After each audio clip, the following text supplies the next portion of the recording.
রোজ খবর বার্তা থেকে আজকের ব্রেকিং নিউজ। আজ শনিবার বিকাল ৩টা ৫৫ রাজধানীর সোহরাওয়ার্দী উদ্যানে লাখো মানুষের অংশগ্রহণে মার্চ ফর গাজা কর্মসূচি পালিত হয়েছে।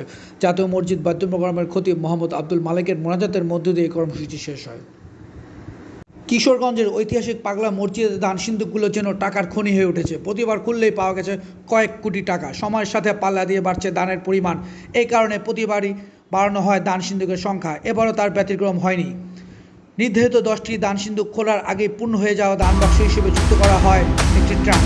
এসব উপচে পড়ে কারিগরি টাকায়। ফলে এবারও দান বাক্সের টাকার নতুন রেকর্ড সৃষ্টি হয়েছে। পাওয়া গেছে 9,17,80,687 টাকা। দান সিন্দুকগুলো শুধু টাকাতেই পূর্ণ ছিল না, শুধু স্বর্ণালঙ্কার ও বৈদেশিক মুদ্রাও। সেসব অন্যবারের চেয়েও বেশি পরিমাণে পাওয়া গেছে। শতভরির উপরে স্বর্ণালঙ্কার মধ্যে রয়েছে সোনা, রূপা ও হিরে। দিনার, ইউরো, ডলার সহ বিভিন্ন দেশের মুদ্রার সংখ্যাও ছিল এবার সর্বোচ্চ। এছাড়া মিলেছে মানতকারীদের ইচ্ছে পূরণের হাজারো চিঠি। এবার এসব চিঠিতে ছিল রাজনৈতিক বিভিন্ন আকাঙ্ক্ষার কথাও। সব হাসপাতালে সরকারি ফার্মেসি করার উদ্যোগ, কম দামে মিলবে ঔষধ। প্রথমবারের মতো সারা দেশে সরকারি ফার্মেসি চালুর উদ্যোগ নিতে যাচ্ছে সরকার। বহুল ব্যবহৃত 250 ধরনের ওষুধ মিলবে এসব ফার্মেসিতে, যেখানে ওষুধ কেনা যাবে 1/3 দামে।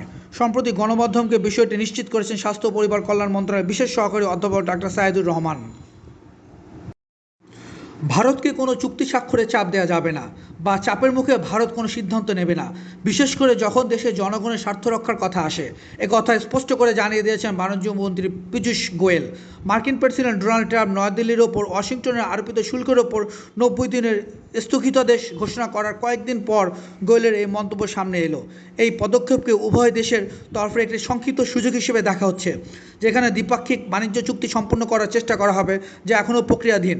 ভারত মার্কিন দ্বিপাক্ষিক বাণিজ্য চুক্তির অগ্রগতি সম্পর্কে সাংবাদিকদের প্রশ্নের উত্তরে গোয়েল বলেন, আমরাও আগে বলেছি, টেবিলে বন্দুক রেখে আমরা কখনো আলোচনা বা আপোষ করি না। পরিস্থিতি ভালো থাকলে আলোচনা দ্রুত গতিতে এগোয়, কিন্তু যতক্ষণ না দেশের স্বার্থ, দেশের মানুষের স্বার্থ সুরক্ষিত হচ্ছে, ততক্ষণ তাড়াহুড়া করা ঠিক নয়। ভারত ও ইউরোপীয় ইউনিয়নের সঙ্গে বাণিজ্য চুক্তি প্রসঙ্গে কেন্দ্রীয় মন্ত্রী আরও বলেন, বাণিজ্য আলোচনা তখনই সার্থকভাবে এগিয়ে যায় যখন দুই দেশ একে অপরের উদ্বেগ এবং প্রয়োজনীয়তার প্রতি সংবেদনশীল হয়।